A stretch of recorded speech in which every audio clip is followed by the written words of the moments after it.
Hello, everyone, and welcome back to our channel. Today, we have an exciting topic to discuss. The world's first ever malaria vaccine, RTS S, also known as Mosquirix.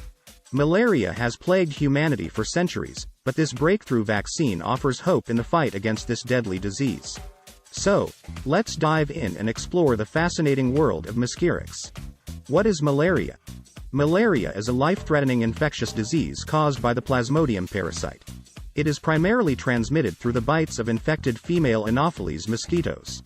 Malaria is prevalent in tropical and subtropical regions, particularly in sub-Saharan Africa, and affects millions of people each year. The symptoms include high fever, chills, flu-like illness, and can lead to severe complications if left untreated. However, after years of research and development, scientists have developed RTS S, a groundbreaking vaccine that aims to combat this global health threat. What is RTS S, Mosquirix? The RTS S vaccine, also known as Mosquirix, is the first ever vaccine developed by GlaxoSmithKline in partnership with the PATH Malaria Vaccine Initiative to combat malaria. It is the world's first ever malaria vaccine pre-qualified by WHO in year 2022. It is designed to provide partial protection against the Plasmodium falciparum parasite, which is the deadliest strain of malaria. RTS S vaccine is a recombinant protein-based vaccine that combines a portion of a protein found on the surface of the parasite with a hepatitis B surface antigen. This fusion stimulates the immune system to produce antibodies that can neutralize the malaria parasite when it enters the body. Clinical trials have shown that the RTS S vaccine can reduce the incidence of malaria in children aged 5 to 17 months. Although it does not provide complete protection, it has demonstrated effectiveness in preventing severe cases of malaria and reducing related complications. The introduction of the RTS S vaccine offers hope in the global effort to control and eliminate malaria, contributing to the reduction of its impact on public health. Manufacturing process of RTS S malaria vaccine. The manufacturing process of the RTS S malaria vaccine involves several key steps. Production of recombinant proteins. RTS S vaccine is composed of a recombinant protein that combines a portion of the Plasmodium falciparum surface protein with a hepatitis B surface antigen. The genes encoding these proteins are inserted into expression systems, such as yeast cells, which are then cultured to produce large quantities of the recombinant proteins. Purification of recombinant proteins. The harvested culture is subjected to purification processes to isolate and purify the recombinant proteins. This typically involves techniques like filtration, chromatography, and ultrafiltration, which help remove impurities and concentrate the desired proteins. Formulation and adjuvant addition. The purified recombinant proteins are formulated with other components to create the vaccine formulation. An adjuvant, often aluminum salts, is added to enhance the immune response to the vaccine. Filling and packaging. The vaccine formulation is filled into sterile vials or pre-filled syringes under aseptic conditions. The containers are then sealed and labeled with appropriate information, including dosage instructions and expiration dates. Quality control testing. Throughout the manufacturing process, the vaccine undergoes rigorous quality control testing to ensure its safety, purity, and potency. This includes tests for sterility, identity, purity, and stability, among others, conducted in accordance with regulatory guidelines. Distribution and storage. Once manufactured and approved, the vaccines are distributed to healthcare facilities and regions where they are needed. Cold chain storage and transportation systems are employed to maintain the vaccine's stability and potency, as it typically requires refrigeration. It's important to note that the exact manufacturing process for malaria vaccine may vary depending on the specific manufacturing facility and technology used. However, these general steps provide an overview of the typical process involved in producing the malaria vaccine. How RTS S malaria vaccine work? The malaria vaccine works by stimulating the immune system to recognize and mount a defense against the Plasmodium falciparum parasite, which causes malaria. Here is a simplified explanation of how the vaccine works. Antigen presentation.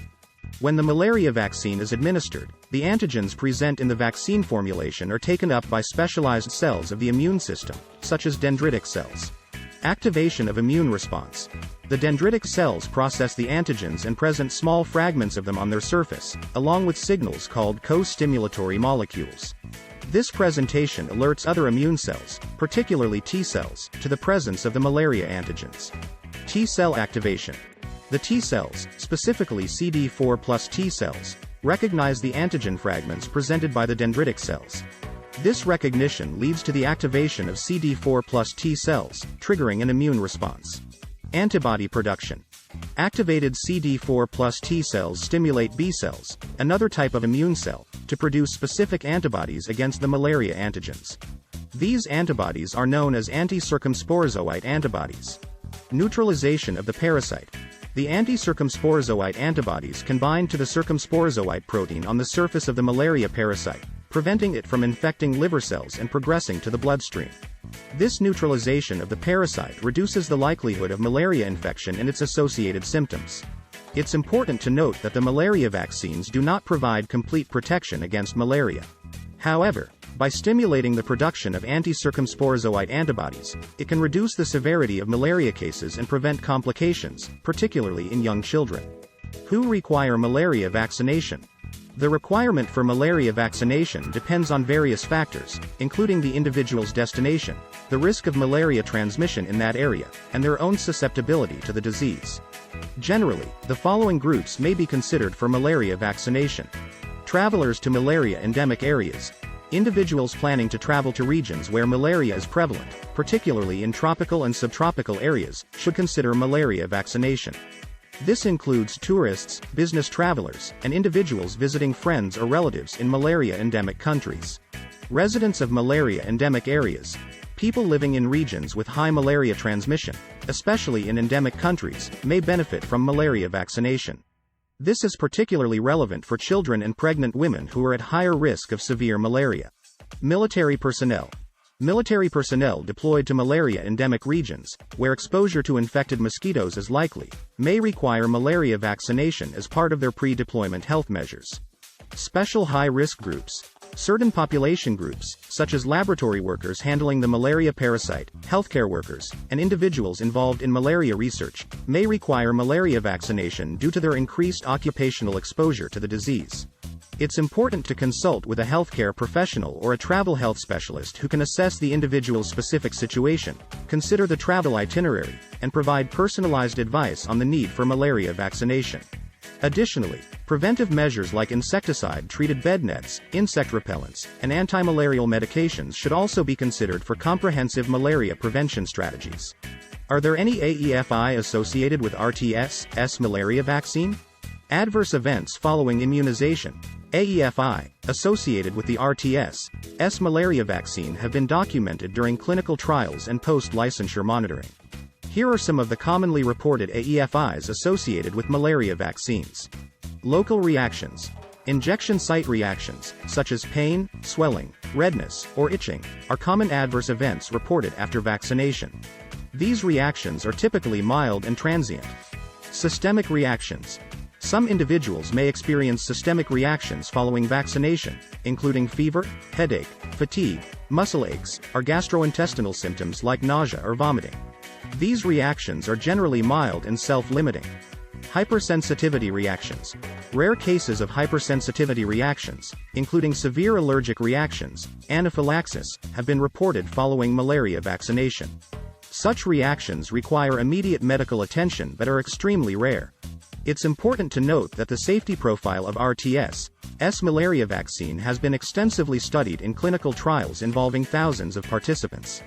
The overall incidence of adverse events is generally low, and the benefits of vaccination in malaria endemic areas are far more significant than the potential risks. Conclusion. The RTS S, also known as Mosquirix, malaria vaccine represents a significant step forward in the global fight against malaria. Developed by GlaxoSmithKline in partnership with the PATH Malaria Vaccine Initiative, it is the first ever malaria vaccine to receive regulatory approval. The vaccine has shown promising results in reducing the risk of malaria infection, especially in young children in sub-Saharan Africa where the disease is most prevalent. Overall, the RTS S Mosquirix malaria vaccine has the potential to save lives, reduce the burden of malaria, and contribute to the long-term goal of malaria elimination.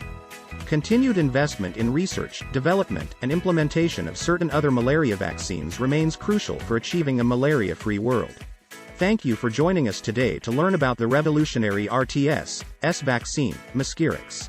If you found this video informative, don't forget to like and subscribe to our channel for more exciting updates. And as always, stay informed, stay healthy, and together, let's work towards a malaria-free world. See you next time.